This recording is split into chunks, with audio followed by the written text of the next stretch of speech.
Apie sniegą ir kelių valymą kalbamės su Punsko valsčiaus viršaičiu Vytautu Liškausku.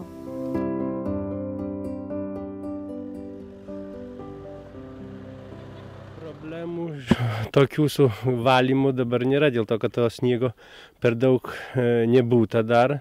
Tačiau reikėjo jau stumdyti kelius, mes jų turim apie 120 km, tai valsčiaus reikšmės, o paskui truputį vietinių. Nu, žinoma, tas 120 km reikia į vieną pusę ir paskui kitą pusę grįžti, tai susidaro tų kilometrų. Nu ir tiesą pasakius, mums pavyko per 24 valandas nuvalyti tuos kelius po paskutinių sniegų, tai būtent pirmadienį nuo 4 ryto ir praktiškai iki 4 po pietų buvo jau dauguma išvalytų, žinoma, dar šiandien, tai yra antradienį truputį valom. Valo tuos kelius, kai didesnis sniegas būna, tai 5 traktorai, taip kaip ir šitas paskutinis buvo. Tačiau jeigu būtų didesni sniegai ir, žinoma, sunkiau būtų susitvarkyti, tai tų traktorų galima būtų daugiau paleisti. Na ir, o kai būna tokie lengvas sniegotis, tik tais pavalyti, tai mūsų tik tais 2 traktorai savivaldybei priklausantis dirba. O taip tai yra dar 2 traktorai kooperatyvo Bitukės ir Jurgio Vaičiulių vienas, na ir mūsų tie 2 traktorai. Žinoma, tas mažesnis traktorius, tai Punske gatves valo. Nu, žinoma, priklauso tas valymas ir nuo to, ar visą laiką sninga, ar pusto.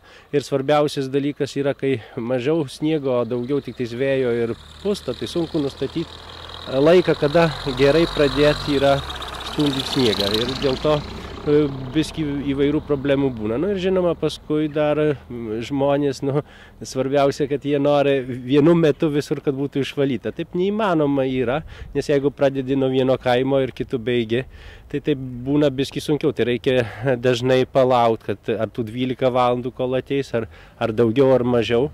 Tačiau stengiamės visur nuvalyti. Nu ir žinoma, ilgas valymas būna tada, kai žmonės nori, kad į jų gyvenvietės, reiškia kiemus net nustumt sniegą ir tada prasilgina tas laikas, nes tie patys, kurie nuogąstauja, kad ilgai negali sulaukti traktoro, kai sulaukia, tai irgi pralaiko ir reikia pas juos įstumdyti, tai paskui vėliau kur kitur negalima suspėti. Tai vis tiek norėčiau priminti, kad į kiemus tai mes neturim, neprivaloma mums valyti. Nu, žinoma, stengiamės irgi nuvalyti. Pavyzdžiui, jeigu kunigas kalėdoja, nes tokiu laiku būna dažniausiai, ar sergantys žmonės, ar vyresni žmonės, jeigu paskambina ir paklausia, tai ne tuo pačiu momentu, kai telefono sulaukia, bet vėliau biskutį stengiamės irgi padėti. Taip kad visada reikia kantrybės, nes mes, vienu žodžiu, valsčiui priklausantys keliai neturi būti jie juodi visų pirma ir iš viso turim tą, jie yra pagal valymo kategorijas tenais. Kažkur tai po 48 valandų galėtų būti pravažiuojami, tačiau mes tengiamės greičiau dėl to, kad suprantam ir visai būna ir pagelbinės reikia, pieninės važiuoja svarbiausia beveik pas kiekvieną ūkininką ir mūsų autobusai. Taip kad stengiamės tai padaryti. Na ir dar primenu ir dėkoju labai, nes Punsko miestelį šaligatvį yra nuvalyti, nes gyventojas, kuris gyvena prie to šaligatvio, tai, taip sakant, privaloma jam yra nuvalyti tą šaligatvis. Na ir kartais būna taip, kad jaunas žmogus nenuvalo prie savęs, o vyresnis žmogus nuvalo. Bet jeigu ir tam vyresniam žmogui būtų gana sunkoka, tai galim mums pranešti, tai galim kartais ir padėti prie, jeigu galimybė yra, žinoma, jeigu žmonių turim, tai galima būtų padėti ir vyresniam žmogui kas tas šaligatvis, taip kad bendrom jėgom, bendrai, visada kantrai, tai visada galima viskas padaryti. Pirmoje eilėje tai yra apskričiai priklausantys keliai, bet tuo užsiima apskritis ir mes matom, kad jie paskutiniu laiku dažnai važinėja. Žinoma, tie yra apskričiai priklausantys keliai. Kartais būna, kad ir mes valom, nes jeigu didesni sniegai, jie turi visą apskritį, taip sakant, tai dažnai būna, kad ir mes nuvalom, nes su pakeltu plūgu nieks nevažiuos. Taip kad ir jie kartais mūsų kelius taip pravalo, taip ir mes, nes tikrai būtų nuodėmė. Žinoma, visai taikosi klaidų ir vienoj pusėje, ir kitoj, dėl to, kad priklauso kaip kas moka ir stumdyti tą sniegą, koks tai sniegas yra, kaip keliai, žinoma, kai kada būna piemenėliai pastatyti prie pačio kelio, tai irgi susiaurina kelią. Tačiau blogai nėra, slidokų tai yra, bet reikia atsargiai važinėti. Tam pačiam toj pačioje biudžeto skiltelėje yra ir kelių žvyravimas. Kuo daugiau stumdysim sniegą, taip kad tuo mažiau liks žvyravimui. Tačiau mes sunkiausiais metais išleisdavom 40 000 zlotų sniegui.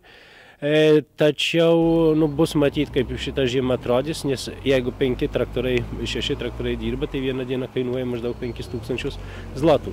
Na ir dar kitas dalykas, tai truputį barstom kelius, tai reiškia ypač gatves sankryžose arba porą kalnelių turim, tai čia vienas Šlynakimio kaime tenais, kur yra geležinkelis.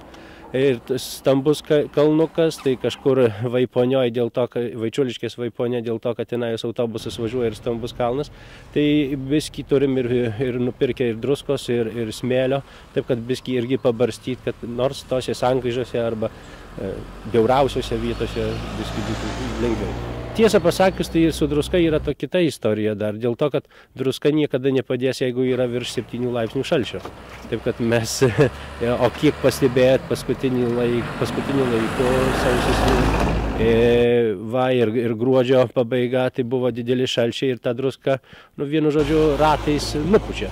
Taip kad slidu yra ir bus, o kai užsninga dar sniegas ant ledo, kuris yra prišalęs ir kuriam druska nepadėjo, tai dar slidžiau pasidaro. Taip kad reikia visada palaukti, kol bus šilčiau. Ir žinoma, vis tiek mes savo vietos kelius, tik tais tose vietose, kur yra tokios bjauriausios, ar kalnas, kaip mes sakom, Muliarčiko kalnas, ar kažkur tose vietose barstam.